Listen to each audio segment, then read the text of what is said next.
काकी कुठे गेलेलात? कधीपासून मी तुमची वाट बघतेय. अय्या किती छान दिसते काकी. अहो काकी, त्याचं काय झालं, आमच्या मम्मी मला म्हणाल्या की तू 5 देवींच्या ओट्या जाऊन भरून ये. मग मी 5 देवींच्या ओट्या भरल्या. मग म्हटलं आता काकींची ओटी पण भरायलाच पाहिजे, म्हणून तुमची ओटी भरायला आले. नमस्कार करते हा काकी. हसतेस काय तू? सवाशिणी झाल्यावर तुला सुद्धा हे सगळं करावं लागणार आहे. काकी तुम्ही हिचं लग्न लावून टाका. हा मम्मी, खाल्लत का तुम्ही?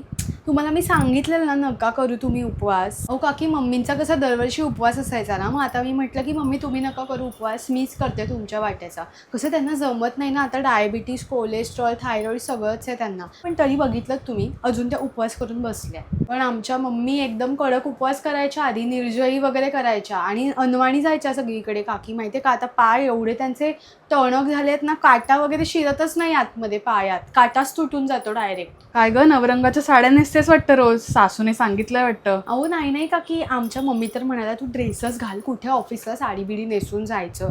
पण म्हटलं की लग्नात एवढ्या साड्या मिळाल्या, सगळ्या कलरच्या साड्या, 57 रंगाच्या साड्या आहेत माझ्या घरी काकी. म्हटलं नेसून टाकू 9 त्यातल्या. त्याला काकी मी निघते, तू उपवास सोडायसाठी थांबलाय ना माझ्यासाठी. अगं त्याचा पण उपवास असतो? मी करते म्हणून तो करतो माझ्यासाठी. अगं बाई नशिबाने आहेस. काकी